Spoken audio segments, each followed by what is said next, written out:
Hello everyone, I welcome you all. My name is Roman. I am a full stack web developer for almost 10 years now.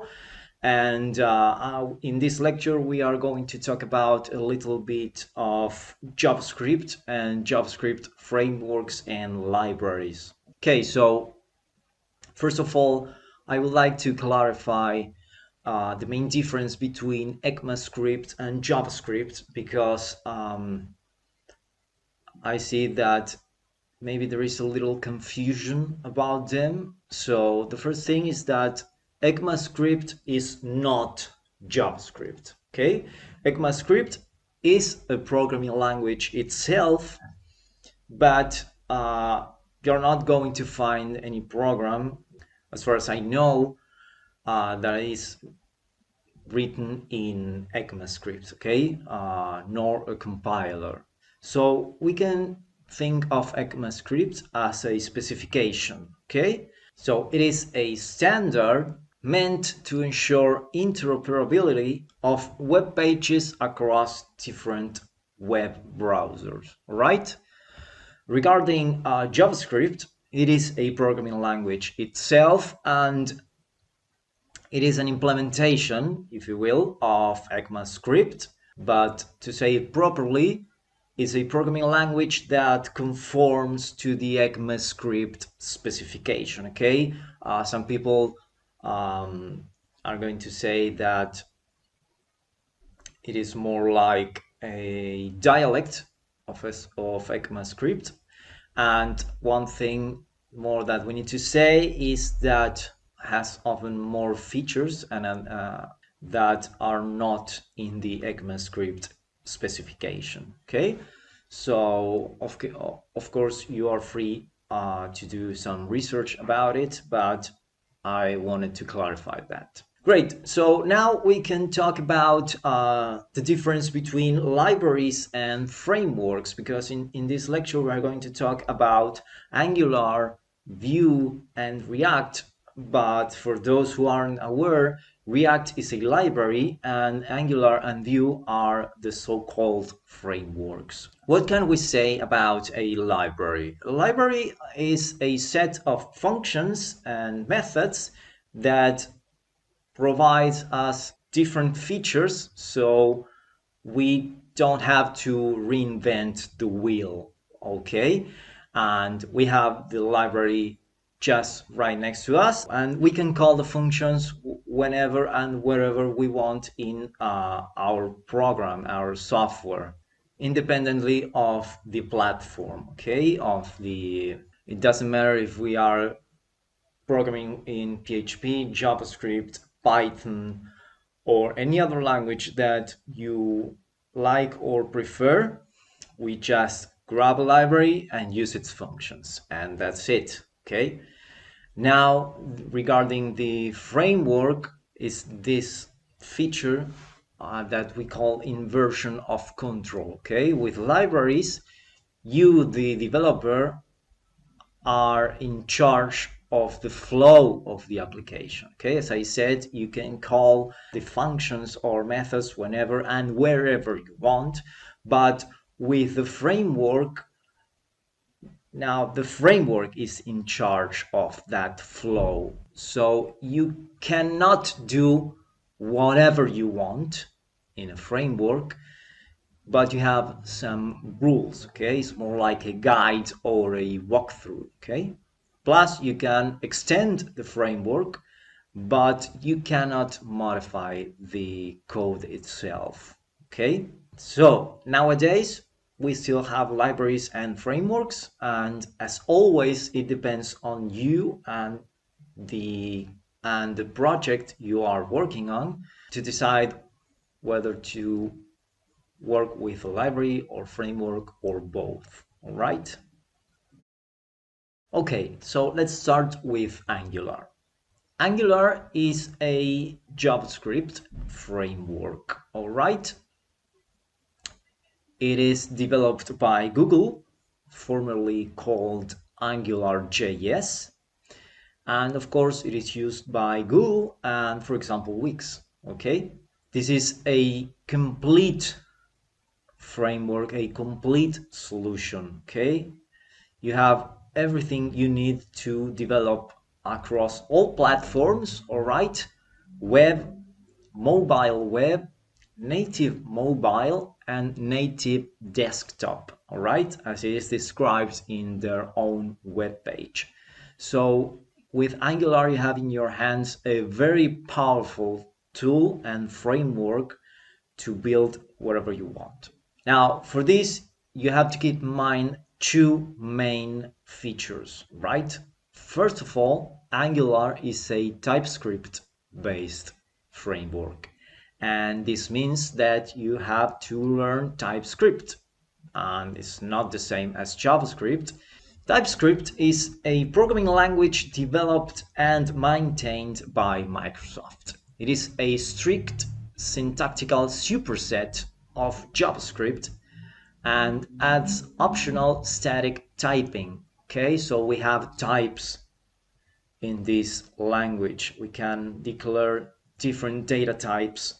The other feature that you have to keep in mind and learn fast, the learning curve, is maybe the hardest of the three frameworks and tools that we are seeing in this lecture, is that is strongly based on the react.js library, right? So you have TypeScript on one hand, and we have reactive programming on the other hand, okay?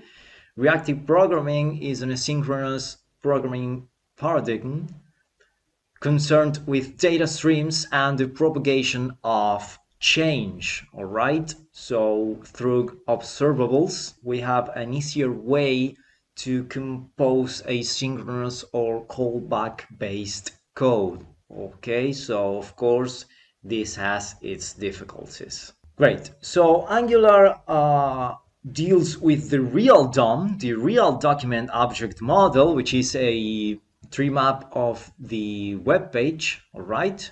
And dealing with the real DOM can be cumbersome, okay? If you have to find bugs, if something or if some event goes wrong, then maybe it can take a lot of time to find it, and it has a huge impact on the performance of the application, okay?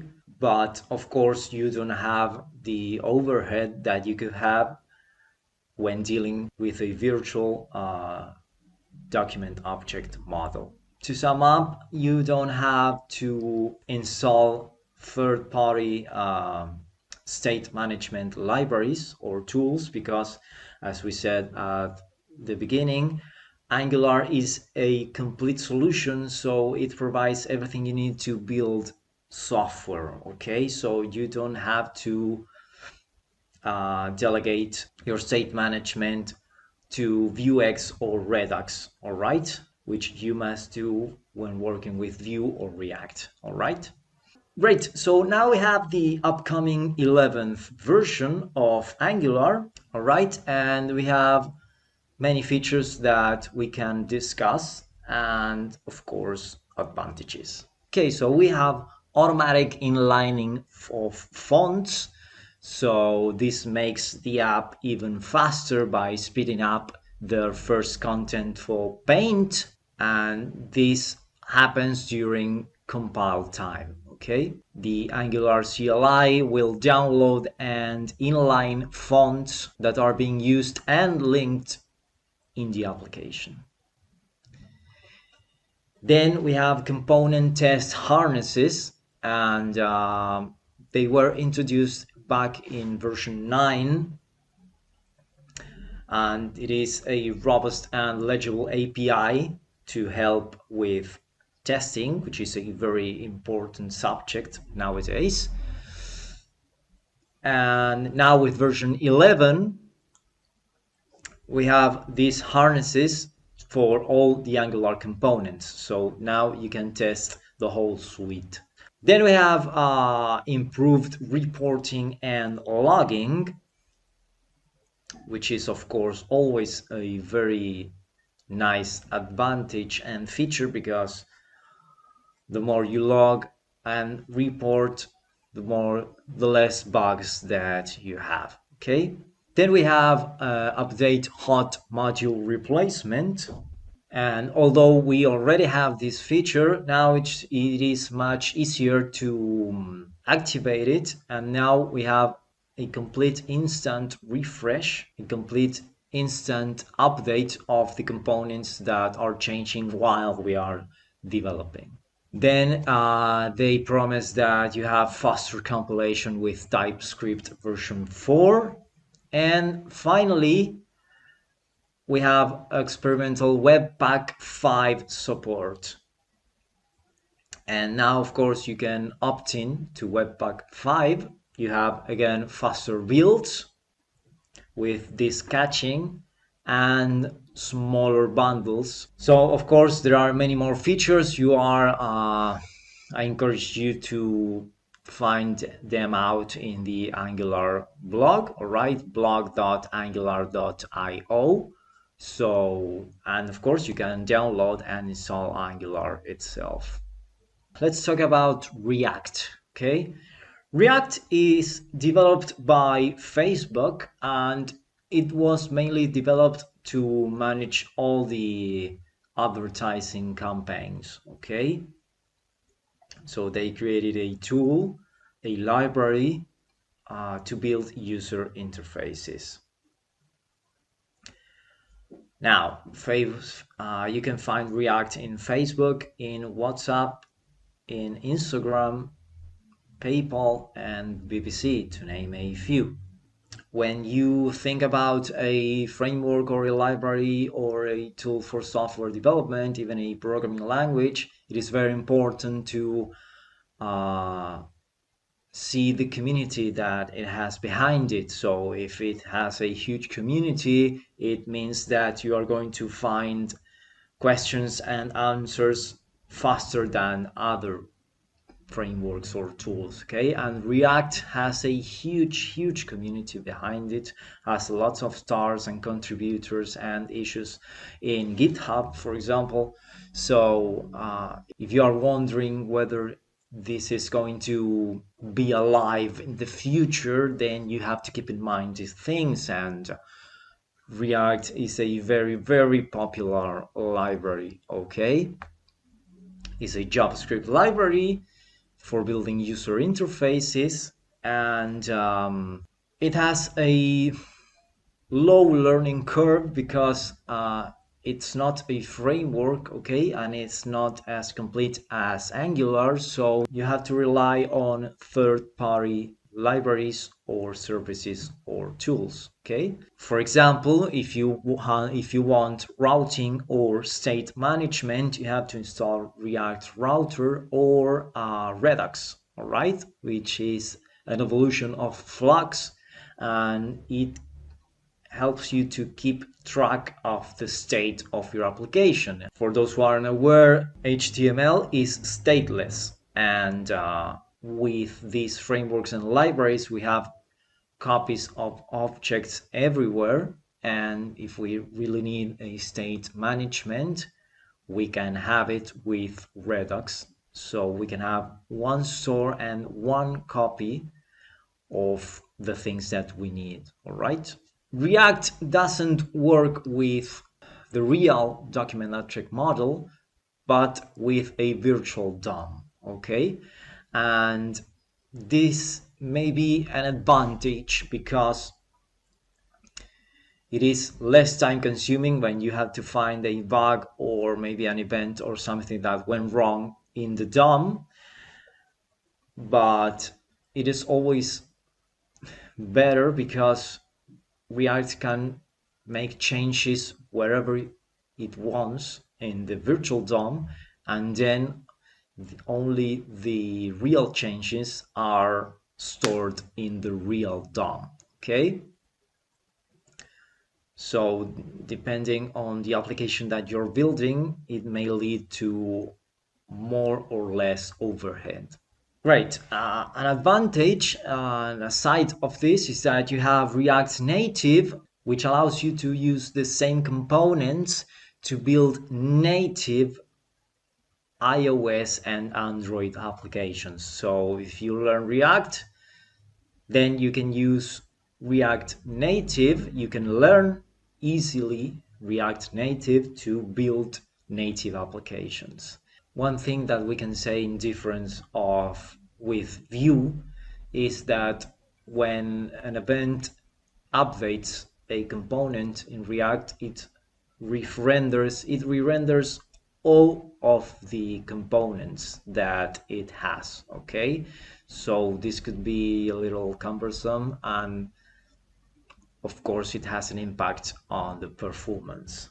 Great, so what's new in the 17th version of React? Well, if you are expecting great changes after 3 years, maybe you're going to be a little disappointed, because the main feature of this update, of this release, is mainly focused on making easier to upgrade itself. Okay, all these years React upgrades have been all or nothing. Okay, either you had to keep using an older version, or you needed to upgrade your whole application to the new version, and this of course included breaking changes. All right, now with React 17 and the following versions coming out, you can migrate your application gradually, and you will not have break parts of your, you will not have broke parts of your application, and you don't have to stick with the old version or run and learn the new version. Okay, besides of this, we have an improvement in the event delegation, for example, and this means that React will no longer attach event handlers at the document level, but to the root level. This will make it easier to work with other JavaScript frameworks, and of course the interoperability between different React versions. Okay, and for example, another feature is that before, React executed a cleanup function and then update the screen, which used to slow down the applications. Now the cleanup runs asynchronously after the screen gets updated. So of course this will improve the performance of the app. Okay, so of course I encourage you to do your research on React 17 version. Okay, so it's time for Vue. Okay, Vue.js, which is currently in its 3rd version and the most widely used version 2. Okay, great. So Vue.js is the lightest of the frameworks that we've been seeing, or libraries, all right? Here is a very light framework, and it's not maintained or supported by a big company. Actually, it was developed by a former Google worker. Okay, and one of the main features is that it is a progressive framework, and this means that if you already have a classic HTML, JS, and CSS web application or web page, you can progressively integrate Vue in this application and make it a whole Vue application, or maybe a partial Vue application. Okay, so you can still work with normal HTML and add Vue whenever or wherever you want. Okay, and of course you can make single page application as well, and progressive web applications, as we can do it with React and Angular as well. Okay, and server-side rendering. So for example, Vue.js is used by GitLab and Alibaba. It works with the virtual DOM, okay, the same as React, but it has a better performance because when a component gets updated, Vue searches for only for that component and re-renders only that component. And remember that React re-renders all the components, all right, on the page. Great. Then we have a one file component, and depending on the point of view, it could be an advantage or a disadvantage because you have all the things you need, HTML, JavaScript, and CSS in one file. But for bigger applications or larger applications, this could be cumbersome. Okay. Then we have Vue router, we have validation libraries, we have Vuex for state management, and it works the same as Redux. Actually, you can use Redux in Vue, okay? And the learning curve is the easiest of the three, okay? React is very easy too because it is a library, but with Vue being a progressive framework, you can learn it while you are adapting your legacy or old web page or application. Great. So what's new in version 3 of this framework? One great thing that we can say about Vue 3 is that it's as light as Vue 2, right? So we have the same size between the two frameworks and we have more features and better performance. Then Vue 3 allows us to only import what we need, okay? So we don't have the overhead of importing things and libraries and objects that we are not going to use in our project. Then they promise us a faster rendering because they have rewritten the virtual DOM.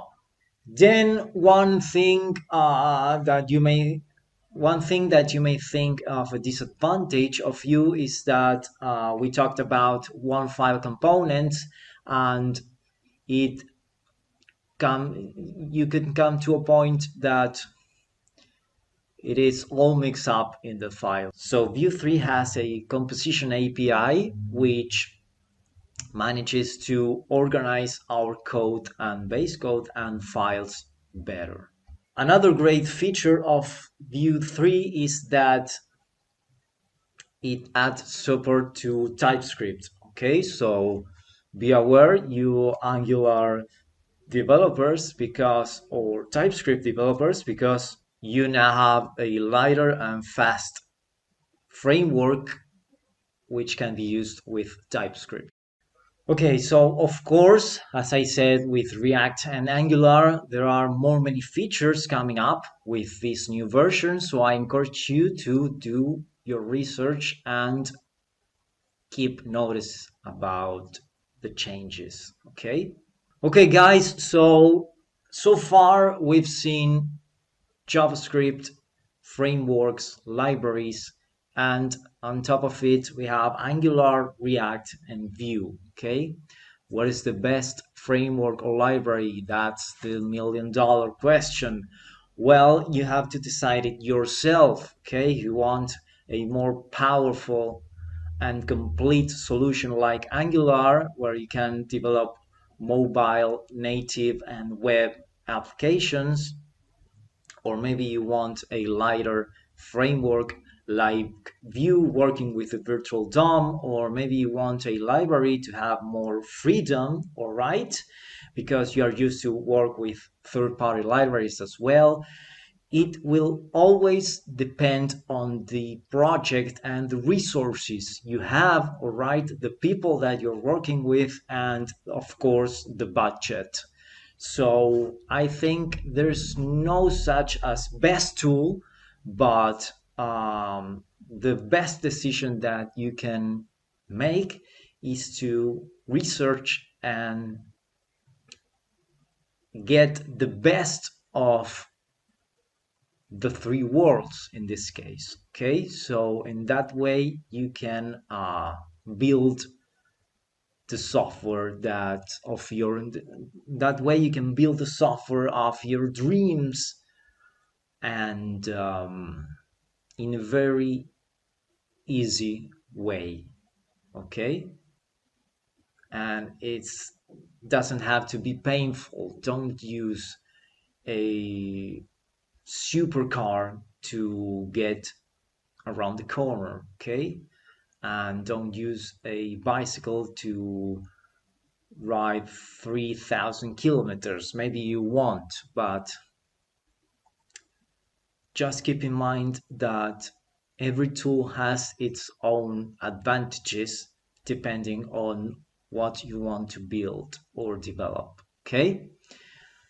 Great, so this is it for this lecture. I now invite you and encourage you to take a look to our e-degree in eduonix.com, where we are going to see all of these things and more in depth. All right, we're going to dig into the foundations of JavaScript, and then we are going to work and make different projects with Angular, Vue.js, and React, so you can have your very own idea of the frameworks and libraries and tools and the amazing world that we have to develop and make applications, all right? The different flavors.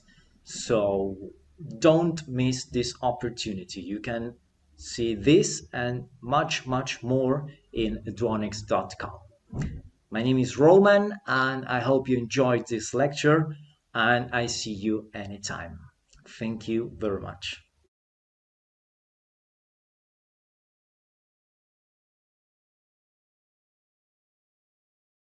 Thank you for watching. Don't forget to subscribe to the channel. If you like the video, do give us a thumbs up and share it. Also check out amazing discounts and offers on our premium courses in the description below.